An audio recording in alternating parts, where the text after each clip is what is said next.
Hey YouTubers, I'm gonna make a little video about finally installing my catch can setup on my Turbo Blazer. It's been kind of a nightmare trying to find a suitable place to mount it because I needed it to be in a vertical position that was easily accessible to drain it, check it, etc., etc. But being that my Blazer still has the heat and defrost, I don't have that area of my firewall available. Then you look on the driver's side of the firewall and you've got, heavy duty relays, brake booster, wiring harnesses.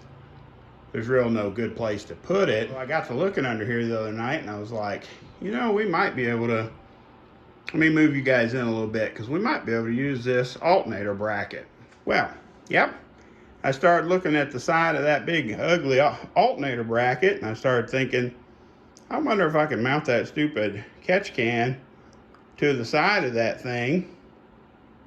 Maybe possibly using one of those two little 10mm bolts that are, kind of designated as ground points for the original harness and stuff. So I kind of started doing some thinking.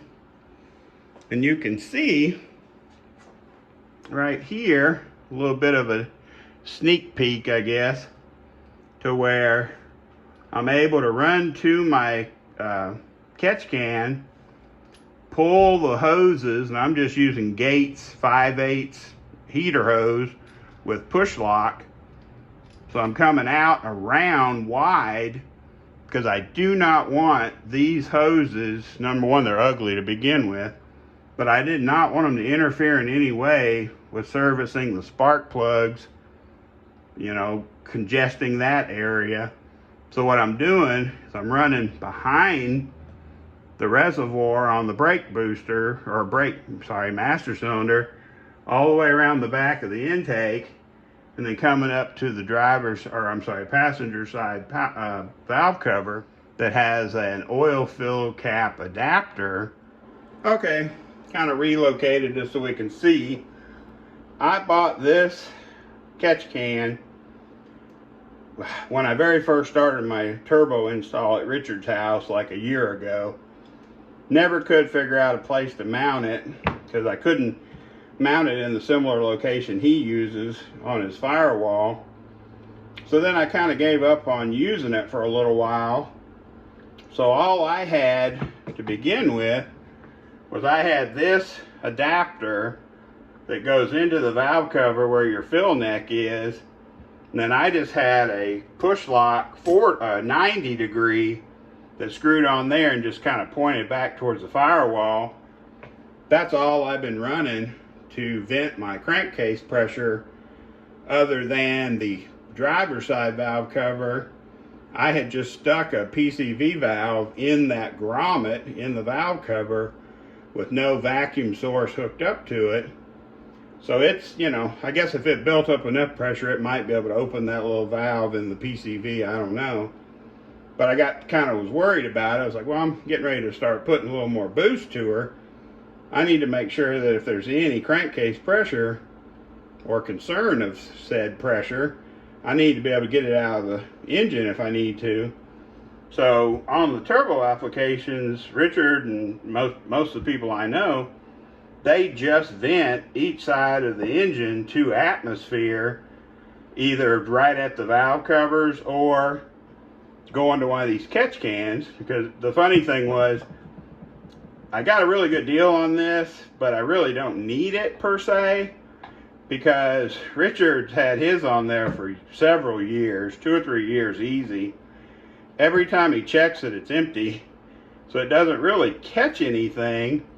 And part of that is because if you run your hoses properly, any oil, vapor, or oil that might make it into your catch can hoses, they have to fight gravity to get out of where it's at, so most of it just drains right back down into the valve cover. But I'll mention that in a minute when we get back over to the engine. So basically, this is what I'm going with. I mean, it's nothing special. And I hate the way this thing fits loose. This little filter thing wobbles, which I hate. It's an eBay piece, so you know. But what I'm going to plan on doing is adding an extra O-ring to that little area where it snaps into the catch can. I mean, most people, if you're not familiar with it, catch cans come with a petcock drain, kind of like an old radiator. And then whenever you hopefully don't have any accumulation, but if you did have oil, water, whatever accumulation in your catch can, you just drain it periodically and you're good to go. So my original plan, which I am continuing with, the adapter from the passenger valve cover to a 90 to a 5/8 Gates heater hose all the way around the back of the engine, away from the spark plug area, over to the catch can. And what I've made is just a little aluminum piece that's going to allow me to mount my catch can to the side of that aluminum alternator bracket. And then you may ask, well, why didn't you just mount it straight to the aluminum? Technically I could have, but I went ahead and chose to do this. I'd use one of those little 10mm bolts that can screw into the side of that alternator bracket, little piece of 1" by 1" square tubing, and what I've done is I've drilled a hole in the front or in the face of that little square tubing, then drilled a hole in the back so I can bolt this piece directly to that alternator bracket. Now you're asking me, well, why do you need that? Well, when I was mocking up the catch can to that little alternator bracket, I realized the petcock drain is literally straight down to my crossover pipe with my temperature wrap on it. And I was like, man, I'd really like to space that thing out a hair so that when I drain it, if I'm dumb and spill a little, maybe I won't get it on that crossover pipe. So basically that's what this is I've drilled out a way to mount it to the alternator bracket, drilled and added rib nuts to the actual spacer. So basically this screws to the alternator bracket, then the catch can screws to it, and then we'll do our plumbing with our -10 AN lines to the actual catch can. But here's something I found out today that I absolutely wanted to share with you guys. Originally I purchased this 3/4 to 5/8 ICT billet hose adapter. So my original plan, here's just a representation. So you've got where your PCV valve goes on the driver's side. My original plan was to just use this, because this fits really snugly down in that grommet. Then I can just run a 5/8 heater hose from here to my catch can. Well, I was out here walking around trying to figure out how to kind of make this go at a 45-degree angle, because I didn't want it shooting way up in the air and looking stupid underneath the engine, in the engine compartment. So I got to looking around. I was like, well, I got this straight -10. I wonder if it would fit in that PCV hole. Sure enough, if you start this straight and start turning it, you're going to need a socket or a wrench to get it down all the way. But this thing literally threads directly into that grommet and 100% seals it from leakage. So then I'm like, okay, that makes it a lot easier. So I ran over to Star Performance, grabbed a -10 45-degree angle fitting. So now I can install my -10 adapter in, screw it into my valve cover on the car, put my 45-degree angle on here, and what I'm going to end up doing is angling it so that it'll come straight off of here, kind of follow that same path as my first hose, up and around the brake booster or brake master cylinder, and then come down to the catch can. just nice and neat, easy to remove if I need to, I don't know, take the valve cover off or get in there for any maintenance reasons. So that's my brainchild, and that's my hack I wanted to share with you guys, is this Dash 10 AN straight fitting literally screws right into the rubber grommet for your PCV valve leak free. Because it's, trust me, when you start screwing this in there, you're going to be well aware that that ain't going to let nothing come out of it. So anyway, let's go over to the vehicle and start installing this hodgepodge of love and get this thing up and running. Okay guys, basically this thing's going to screw in right there, and trust me, when you tighten down this 10mm bolt, it holds it plenty strong and plenty tight. You just want to make sure you get it tight enough so that it doesn't want to vibrate loose going down the road. Now here's the thing I've noticed with my test fitting, is this sets slightly askewed. This thing is not level, so I just had to decide, do I want the can to sit straight up and down, or do I want it to follow the angle of this?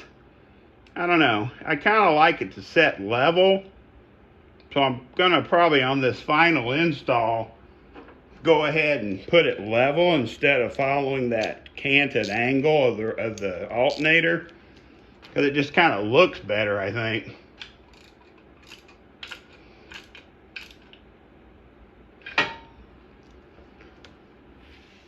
Okay, now I'm going to put the actual catch can on here. I just wanted to kind of show you how this thing goes together. And it's kind of a trick to do one-handed. I think I can get it started. I don't want to strip anything out here. That wouldn't be good. But these two little 10mm bolts, I don't want to strip anything out, will hold this thing right up against there. So let me get that going real quick before we strip something out. Okay guys, I'm not trying to cheat you out of my wrenching abilities, but basically right where I'm trying to work blocks the camera, and I can't really be in front of the camera and show you the progress. So basically I got my catch can here, got my two fittings already pre-installed, got my one line ran to the actual catch can. Then we're going to make and install our second line as I described from the driver's side to the catch can, and we'll see what that looks like. Okay guys, fast forward a little bit because this took a lot more work than I was hoping, but just so you'll see, there's my oil fill adapter to Dash 10 AN. Goes to a 90, comes back right behind the intake. Now it does run around the master cylinder down to the catch can, but if you'll look, there is, sorry about the bouncy shakiness, that Dash 10 AN fitting that I screwed into that grommet, then put my 45-degree push lock on it, came out of it with hose and routed it again away from my changing my spark plugs, my steering shaft, all that junk that's over there. But I didn't realize I was going to have to take my fuel lines loose, pull my coil packs on this side to be able to get room enough to reach back up in there to hook this thing up. So, you know, if something goes wrong, or if something could go wrong, it's most definitely going to go wrong for me. So, better me than you guys, I guess. I'm pretty happy with the install. It's nice and neat. Everything's kind of tucked out of the way. Shazam! She's all back together. Hopefully this is the way it needs to be. I don't know if you guys are gonna be able to see. I've got my fitting screwed into the grommet and then my press lock or push lock. It was a pain in the butt to find a way to fish that thing up through there and still get my fuel lines back on, because that's a very congested little area back there. I think next time the engine comes out, I'm gonna try to clean that area up a hair. But I'm pretty happy with the cleanliness, the location of the catch can. It's easy to drain, and it tucks in pretty good. I'm not embarrassed to pop the hood and have anybody see it. So now, at least I know there won't be any bugs or water or rain or anything like that getting into it. And it was a lot more work than I was expecting, because you think, oh, I'll just screw this in, hook this hose up, and next thing you know, you're pulling coil packs, fuel lines, alternator wires. Yep, that's pretty much how my life goes too, guys. Anyway, that's my catch can setup. Well, that's it, guys. Now we're going to move on, try to get some testing in. Probably start, well, first I got to modify that transmission crossmember so I can put in my new rear, or they call it a pad, transmission mount. I have to replace that and set my angle at -3 degrees so everything will work out on my drive line angles. So get that in and get some testing. Please like, subscribe, and share. I'd like to get some more people signed up and getting some more watch minutes, because I don't know what's going on with the algorithms and getting, you know, watch time and all that, but something's definitely changed. So you guys take care. Go fast.